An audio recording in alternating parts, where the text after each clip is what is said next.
अगर कल को जीरोधा या अपस्टॉक्स जैसे बड़े ब्रोकर डूब जाए या फिर पैसे लेकर भाग जाए तो क्या आपका पैसा गया? जो शेयर्स, म्यूचुअल फंड्स और कैश आपके डीमैट अकाउंट में है, क्या वो वापस मिलेंगे या फिर हमेशा के लिए खो जाएंगे? ये सवाल हर इन्वेस्टर के दिमाग में कभी ना कभी जरूर आता है, और आए भी क्यों ना, क्योंकि पास्ट में ऐसे केसेस हो चुके हैं जो कि इन्वेस्टर के लिए नाइटमेयर बन गया था। अरबा स्टॉक ब्रोकर ने 2019 में अपने क्लाइंट्स के शेयर को बिना उनकी अनुमति के अपने खाते में ट्रांसफर करके उन्हें कोलेटरल के रूप में बैंक्स और एनबीएफसी से लोन लेने के लिए यूज किया था। अनुग्रह स्टॉक ब्रोकर ने 2020 में लगभग 40,000 इन्वेस्टर को 12 से 24% तक का अश्योर रिटर्न का लालच देकर इन्वेस्ट करवाया था, लेकिन ये एक पोंजी स्कीम निकली जिसमें इन्वेस्टर का लगभग 1400 करोड़ डूब गया। और ये तो सिर्फ दो ही एग्जाम्पल है, ऐसे कई ब्रोकर्स है जो कि इन्वेस्टर के पैसा लेकर भाग जाते हैं। इन सब का रेफरेंस लिंक मैं नीचे डिस्क्रिप्शन में दे दिया हूँ, आप चाहे तो खुद भी इन्हें पूरा डिटेल में पढ़ सकते हैं। और अगर आप भी इस डर में रहते हैं तो ये वीडियो आपके लिए लाइफ सेविंग होने वाली है, क्योंकि आज हम जानेंगे कि ब्रोकर के डिफॉल्ट होने पर आपको आपके पैसों का क्या होगा,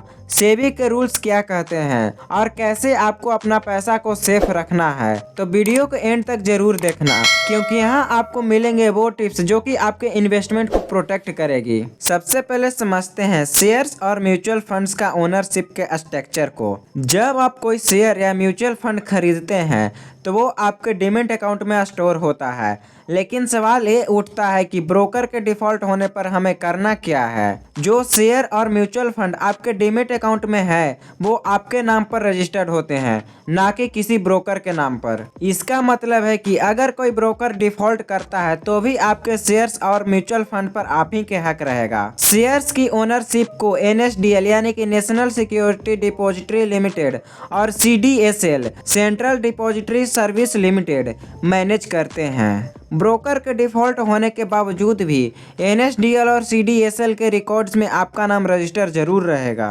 इसी वजह से आप अपने डीमैट अकाउंट के थ्रू अपने शेयर को डायरेक्ट ट्रांसफर कर सकते हैं या फिर किसी नए ब्रोकर के पास अपना नया अकाउंट में शिफ्ट कर सकते हैं। शेयर्स और म्यूचुअल फंड के साथ ओनरशिप तो सेफ है, लेकिन ब्रोकर के पास जो कैश पड़ा है उसका क्या होगा? यही सबसे बड़ा दिक्कत होता है जब ब्रोकर डिफॉल्ट करता है। ब्रोकर के पास पड़ा कैश SIPS यानी कि सिक्योरिटीज इन्वेस्टर प्रोटेक्शन कॉर्पोरेशन या सेबी के गाइडलाइंस के अंडर कवर होता है। सेबी के मुताबिक अगर आपका ब्रोकर डिफॉल्ट करता है तो आप 25 लाख रुपए तक का क्लेम सेबी के इन्वेस्टर प्रोटेक्शन फंड यानी कि IPF के थ्रू फाइल कर सकते हैं, लेकिन ये सिर्फ एलिजिबल केसेस में ही मिलेगा। जैसे कि अगर ब्रोकर फ्रॉड करता है या फिर पैसे वापस नहीं करता है तो आपको डायरेक्ट एक्सचेंज के थ्रू आपका क्लेम प्रोसेस होगा।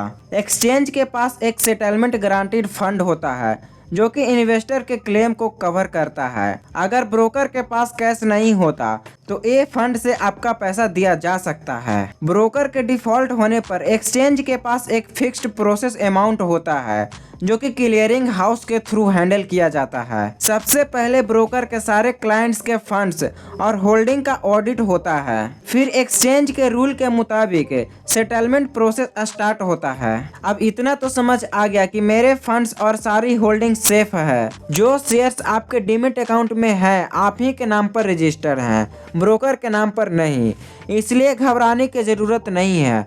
बस थोड़ी सी समझदारी और अवेयरनेस रखो। मार्केट में प्रॉफिट कमाना जितना जरूरी है उतना ही जरूरी है अपने कैपिटल को प्रोटेक्ट करना।